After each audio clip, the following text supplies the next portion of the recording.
حضرت یعقوب علیہ السلام، جنہیں اسرائیل بھی کہا جاتا ہے، اللہ کے عظیم الشان نبی تھے۔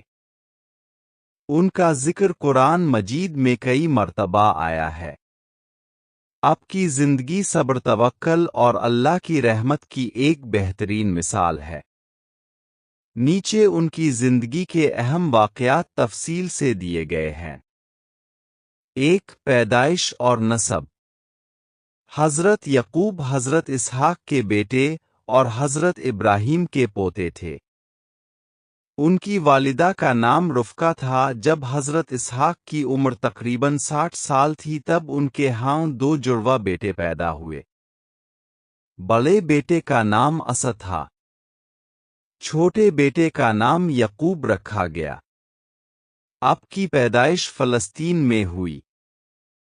2. ہجرت اور شادی۔ اپنے بڑے بھائی اسد کے ڈر سے حضرت یعقوب نے اپنے والد کے مشورے پر فدان آرام کی طرف ہجرت کی، جہاں ان کے ماموں لابن رہتے تھے۔ وہاں اپنے ماموں کی 2 بیٹیوں سے شادی کی۔ لیا، ان سے اب کے کئی بیٹے پیدا ہوئے۔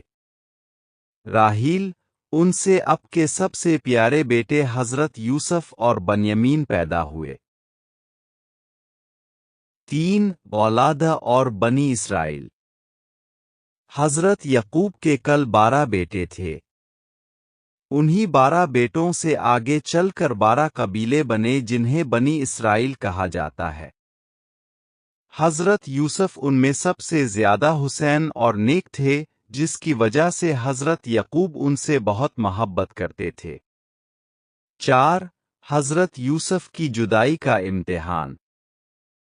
حضرت یعقوب کی زندگی کا سب سے بڑا امتحان حضرت یوسف کا گم ہو جانا تھا۔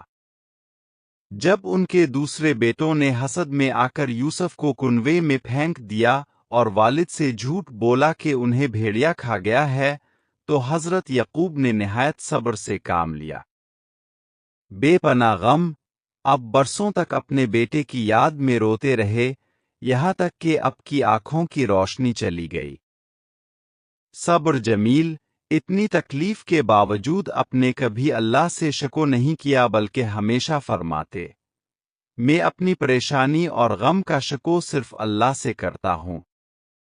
5. مصر کی طرف روانگی اور ملاقات۔ برسوں بعد جب مصر میں قحط پڑا اور حضرت یوسف وہاں کے عزیز بن چکے تھے، تو اللہ نے ان کا ملاپ کروایا۔ حضرت یوسف نے اپنی قمیض بھیجی، جسے آنکھوں سے لگاتے ہی حضرت یعقوب کی روشنی واپس آ گئی۔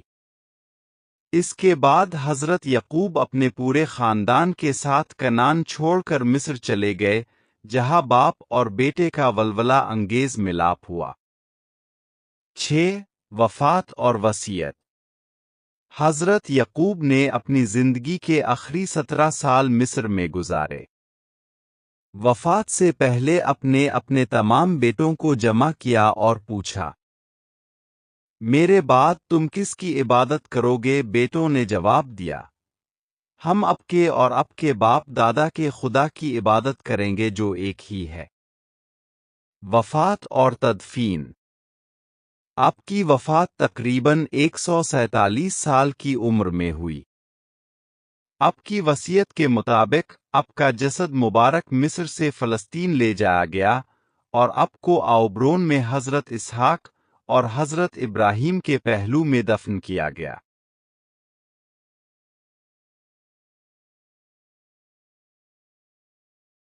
حضرت یوسف علیہ السلام کا واقعہ قرآن مجید میں احسن القصص کے نام سے پکارا گیا ہے۔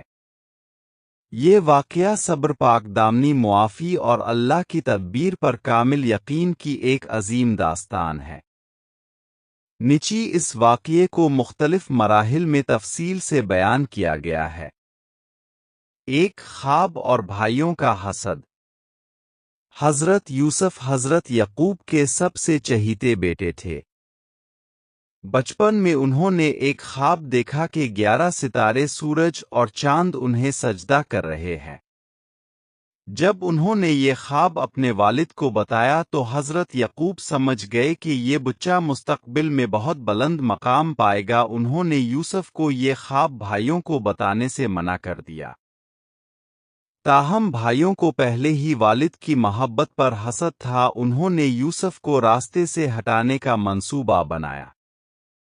2 کنویں میں گرانا۔ بھائیوں نے والد سے اجازت لی اور یوسف کو سیر کے بہانے لے گئے۔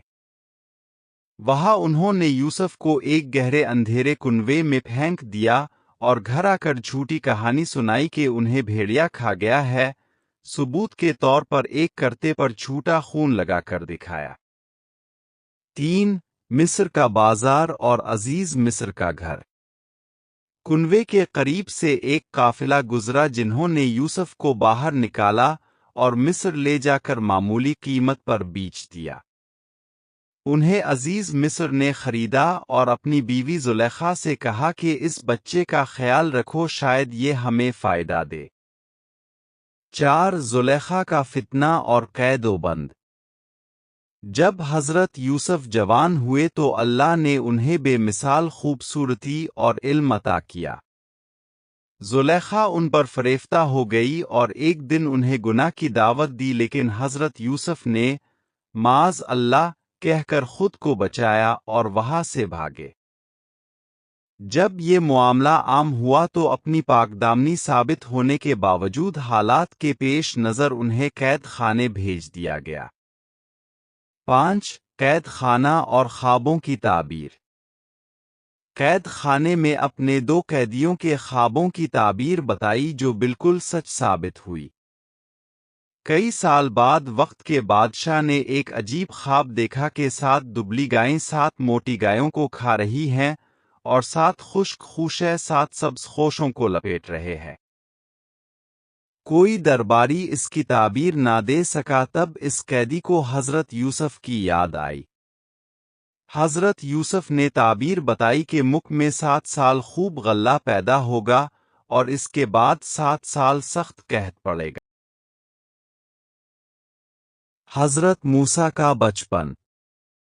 حضرت موسیٰ کا بچپن ایک ایسا واقعہ ہے جس میں اللہ کی قدرت، حفاظت اور حکمت صاف نظر آتی ہے۔ یہ واقعہ ہمیں صبر، ایمان اور اللہ پر بھروسہ سکھاتا ہے۔ فرعون کا ظلم۔ قدیم مصر میں ایک ظالم بادشاہ تھا جسے فرعون کہا جاتا تھا۔ اسے خبر ملی کہ بنی اسرائیل میں ایک ایسا بچہ پیدا ہوگا جو اس کی حکومت کو ختم کرے گا۔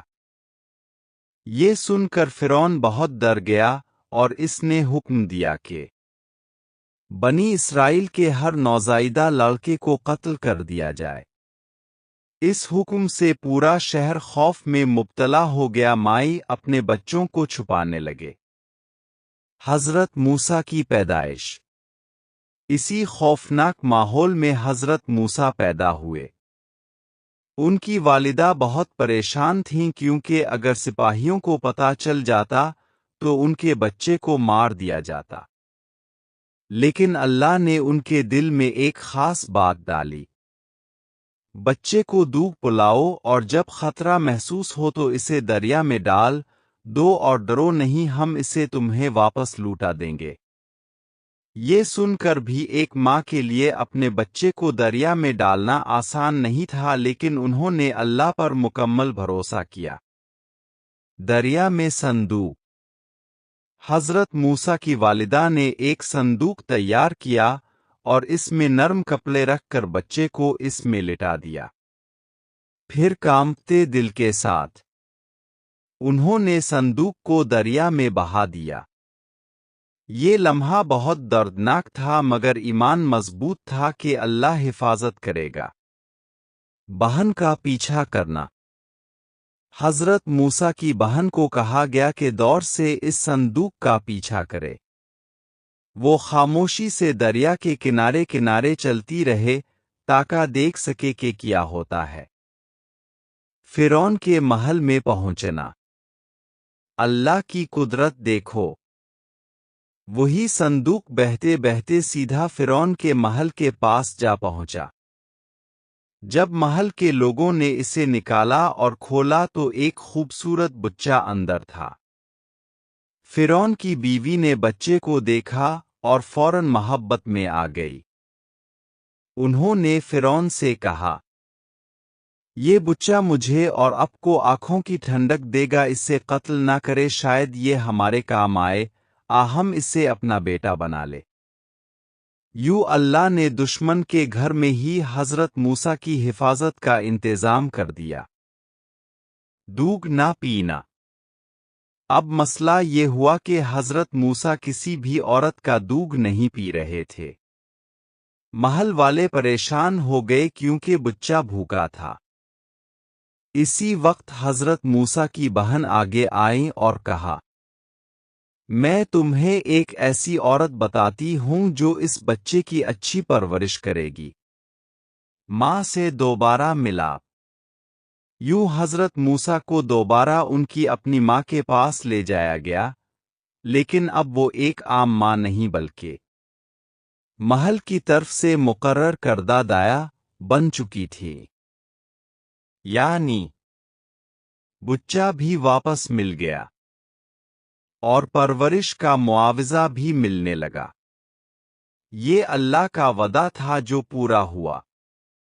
سبق۔ اس واقعے سے ہمیں یہ سبق ملتا ہے، اللہ پر مکمل بھروسہ رکھو، مشکل وقت میں صبر کرو۔ اللہ اپنے بندوں کو وہاں سے مدد دیتا ہے جہاں سے انسان سوچ بھی نہیں سکتا۔ فرعون اور حضرت موسیٰ کا عظیم واقعہ۔ فرعون کی خدائی کا دعویٰ۔ مصر کا بادشاہ فرعون نہایت ظالم اور مغرور تھا۔ وہ صرف بادشاہ ہی نہیں بلکہ خود کو خدا کہتا تھا۔ وہ لوگوں سے کہتا، میں تمہارا سب سے بڑا رب ہوں۔ لوگ اس کے خوف سے اس کی بات مانتے تھے، لیکن بنی اسرائیل اس کے ظلم کا خاص نشانہ تھے۔ حضرت موسیٰ کی پرورش۔ اللہ نے حضرت موسیٰ کو بچپن میں ہی فرعون کے محل میں پرورش دلوائی تاکہ وقت آنے پر وہی شخص اس کے مقابلے میں کھڑا ہو۔ جوانی اور مدین کی طرف ہجرت۔ ایک دن حضرت موسیٰ سے غلطی سے ایک شخص کی جان چلی گئی۔ یہ خبر پھیل گئی تو انہوں نے مصر چھوڑ دیا اور مدین چلے گئے۔ وہاں کئی سال گزارے، شادی کی اور سادہ زندگی گزاری۔ کو طور پر نبوت۔ جب حضرت موسیٰ واپس مصر آ رہے تھے تو راستے میں کو طور پر ایک عجیب منظر دیکھا، آگ جل رہی تھی۔ جب وہ قریب گئے تو اللہ نے ان سے کلام کیا اور فرمایا، اے موسیٰ، میں تمہارا رب ہوں، جاؤ فرعون کے پاس، وہ سرکش ہو گیا ہے۔ معجزات عطا ہونا۔ اللہ نے حضرت موسیٰ کو 2 بڑے معجزے دیے۔ عصا زمین پر ڈالنے سے اژدھا بن جاتی، ید بیضا ہاتھ روشن ہو جاتا۔ یہ معجزے فرعون کو حق دکھانے کے لیے تھے۔ فرعون کے دربار میں مقابلہ۔ حضرت موسیٰ اپنے بھائی حضرت ہارون کے ساتھ فرعون کے پاس گئے اور کہا، ہم رب العالمین کے رسول ہیں، بنی اسرائیل کو ہمارے ساتھ جانے دو۔ فرعون نے انکار کیا اور مذاق اڑایا۔ جادوگروں کا مقابلہ۔ فرعون نے پورے ملک کے بڑے بڑے جادوگروں کو بلا لیا۔ ایک بڑا مقابلہ ہوا۔ جادوگروں نے اپنی رسیاں پھین کے لوگوں کو وہ سانپ نظر آنے لگے۔ پھر حضرت موسیٰ نے اپنا عصا پھینکا، وہ ایک حقیقی اژدھا بن گیا اور سب جادو نگل گیا۔ جادوگروں کا ایمان لانا۔ یہ دیکھ کر جادوگر فوراً سجدے میں گر گئے اور بولے، ہم موسیٰ اور ہارون کے رب پر ایمان لے آئے۔ فرعون غصے سے پاگل ہو گیا اور انہیں سخت سزا دینے لگا۔ عذاب کا آغاز۔ فرعون نہ مانا تو اللہ نے اس پر مختلف عذاب نازل کیے۔ طوفان، ٹیڈیا، جوئے، مینڈک، خون۔ ہر بار وہ وعدہ کرتا کہ مان جائے گا لیکن پھر مکر جاتا۔ سمندر کا عظیم معجزہ۔ آخرکار اللہ نے حکم دیا کہ بنی اسرائیل کو لے کر نکل جاؤ۔